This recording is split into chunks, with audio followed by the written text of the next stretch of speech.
Can you still travel to Czech Republic as an international student in 2025? Okay, another way I will ask this is it still worth traveling to Czech Republic or processing to go study in Czech Republic as a foreign student, as a non-European student in 2025? Now, I know you've seen 1,001 videos telling you, why are you still in your home country? And while those videos can be very motivational and many of them would list very affordable European countries for you to go to, what many of them will not tell you is, has anything changed over time? Is the processing still the same? What's changed? Like, what changes are we to expect as international students who want to go to this country? And one of such countries that is highly advertised for international students because of its affordability is Czech Republic. But does this still hold water? Is it still true that Czech Republic is an affordable country for international students? Well, I don't know. That is up to you. But at the end of this video, I would expect that you have an answer based on information provided and extra research you do by yourself. But if you listen to my opinion as well at the end of the video, maybe that would also help you reach a decision. But first, let's dive right into it. Hello everybody and welcome back. If you're new here, my name is Bola Harrison. Thank you for joining. Kindly feel free to relax, listen, watch to the end, enjoy, like, subscribe, share. Over here, we do know what we do. Okay, so that's for my favorite character, Iya Barakat. So in today's video, we'll be talking about traveling to Czech Republic as an international student. What are the processing? What changes are you to expect? Exactly what has changed and how do you overcome each of the changes? That's what we are going to discuss today. Czech Republic is a Schengen country that gives you access to 26 other countries once you get the visa stamped on your passport. But before you can start to think of the dreams of becoming a tourist while being a student, you first have to get through the ordeal of getting the visa on your passport. So, what do you need to know about traveling to Czech Republic in 2025? You have to first locate the consulate where your country falls under. That is where you'll be applying for your visa. I just wanted to get that on. I'm not going to talk about the documents you need to apply because I have a video on my page and that document remain the same. Nothing has changed on that front on what you need, although some things have changed about the legalization process, so we'll come to that later. So what I'm going to do briefly is talk about the Czech Republic embassy or consulates that we have and the countries that fall under them. Although I do say you can find this easily online, but I'm going to list them, the ones that I have come across, which is the one in Ghana, Nigeria, New Delhi, Pakistan, Dhaka, and Lusaka. Those are the places I know that Czech Republic has embassy and consulates in, where you can do your visa processing and also do your super legalization from. What do you think is the first thing you need to do before planning to go study in Czech Republic? For me, I think that's securing an admission because that's the basis of everything you need. That's the foundation. Now, when you secure an admission with the Czech Republic University, they'll send you your admission documents. Sometimes some of them require that you pay your tuition fee deposits, which might be half the semester or full tuition for you to gain your admission documents, which is your admission letter and an accommodation contract letter. Now, the visa process depends on these two documents, without which you will not get a visa. Now, the second thing you need is, having gotten those documents, now you need to super legalize your documents in your home country. So I am Nigerian, so I will be using Nigeria as an instance. And because we have our neighbor, which is Ghana, and a lot of students are also coming from that axis, I'm going to use Ghana as well in some situations. So the first thing you want to do after securing your admission is start to legalize your documents. So legalizing of your documents starts from your Ministry of Education, then your Ministry of Foreign Affairs, and of course the Czech Embassy. Now, the legalization process is done by Education and Foreign Affairs, which is the ministries, and then super legalization is what is done by the Czech Embassy. Some things have actually changed. For those with the Nigerian Embassy, for Ghana, not so much because the situation is now at the same level. So previously, you have to book an appointment to super legalize in Ghana, which set a lot of students back. But now, Nigerian Embassy, that's the Czech Republic Embassy in Nigeria, Abuja, has implemented the same rule. So if you are using the Nigerian branch, It means that you now have to book an appointment to super legalize your document, and the slot for appointment for super legalization for each month is 60. So it doesn't matter if you're a million student, there is only 60 slots available for super legalization monthly, and you can only book on the 15th of each month. Sometimes these dates might change, but the embassy would always put the date on their website. So you want to always go back to the embassy's website to stay abreast of the new date for super legalization, so you can get your documents there and have them super legalized, which for me is an inconvenience because you only have to do that once a month, and if you don't get it, you have to try again. It's like a lottery system for super legalization of documents, which has become really, really hard for students and is setting people back. So the next thing you want to do after you've legalized and super legalized your document by the issuing authorities, you want to translate. But for me, I do prefer that you leave translation for later, including your police character certificate. You can go ahead with your medicals because that lasts for 6 months duration. But for police character, for those using Nigerian Embassy, it is 3 months. For those using Ghana and other embassies like in New Delhi, it's also 6 months. Cameroon is also 6 months. But police character for Nigerians is 3 months. So I wouldn't advise that you do that before securing a visa date. So before translation, my advice would be secure a visa date, and this is where the problem lies. The situation has not changed since 2021 when I started my visa processing, and 2022 when I eventually traveled. The process is still the same for international students. For the Nigerian Embassy, you have 10 slots for student monthly. So which means that students from 9 countries, 9 African countries using the Nigerian branch of the Czech Republic Embassy only have 10 slots per month and only have one time in a month to vie or to play. I call it a play because they put it there on their website that it's like a lottery. So you have to vie for appointments on the 15th day of each month, and you might be lucky to get it, you might be unlucky not to get it. So it means you keep trying. Another thing that has changed is there is no longer student mode. You heard me right. So if you are, I'm sure this is not new news, but if you are not aware, there is no student mode anymore. Student mode was a process where schools could nominate students, and it goes straight to the Ministry of Interior in Czech Republic, and then it goes straight to the embassy where the student falls under, in terms of location and country, and then they send you an invitation for a date.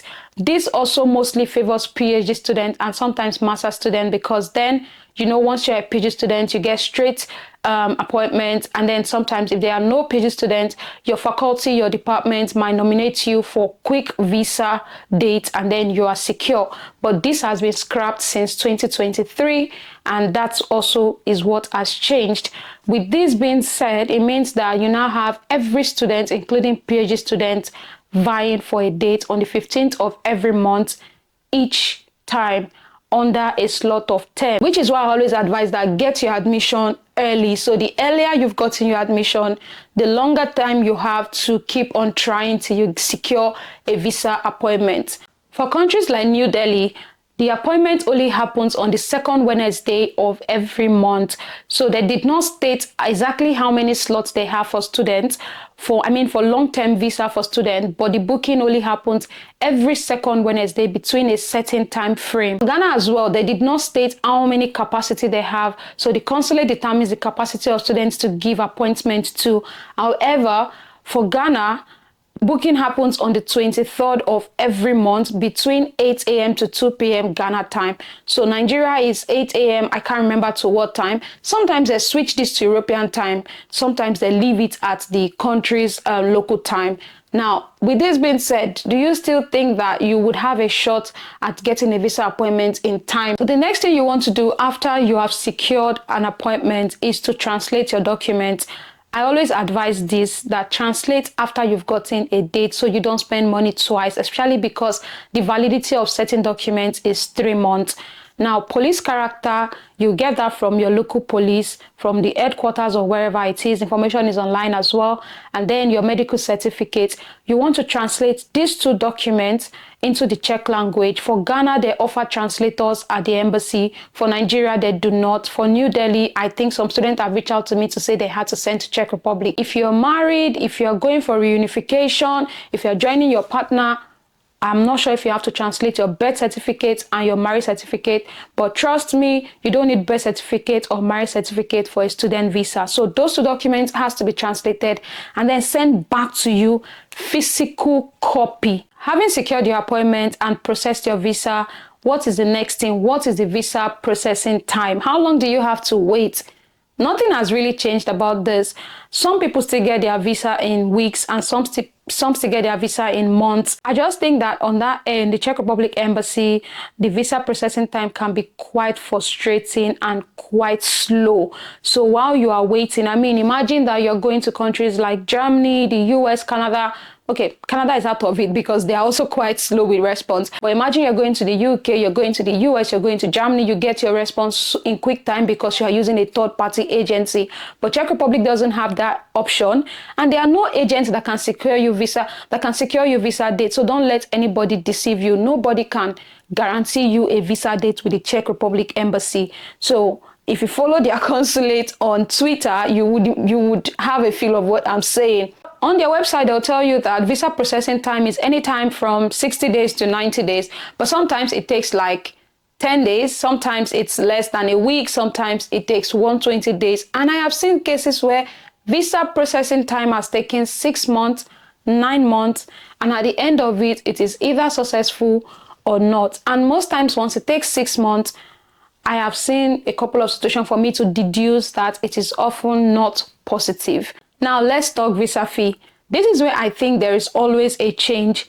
The cost in Czech crowns remains the same across all of Czech Republic embassies. It is 2,500 Czech crowns. However, the payment is taken in your local currency. So if Czech Republic says that €1 is 30 Czech crowns, that's what you're going to pay. And if Czech Republic says $1 is 20 Czech crowns, that's what you're going to get. And if Czech Republic says 1 Czech crowns costs 70 naira, that's what you're going to get.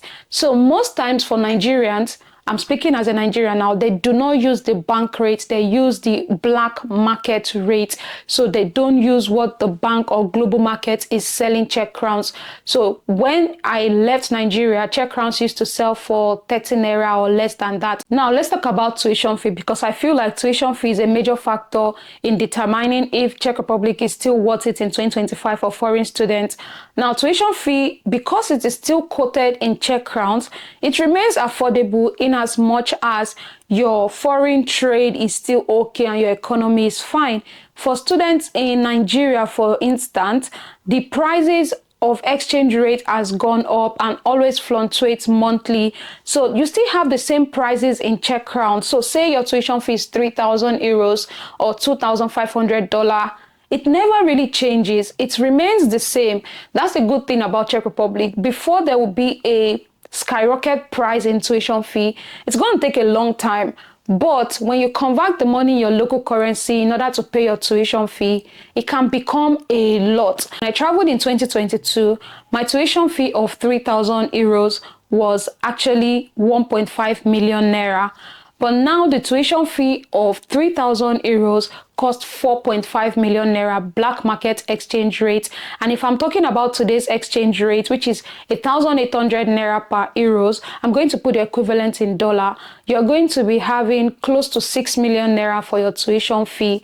So do you think that looking at your budget, this is a price you can comfortably pay till you get to Czech Republic? And what has changed about tuition fee again is that some universities no longer accept part payment.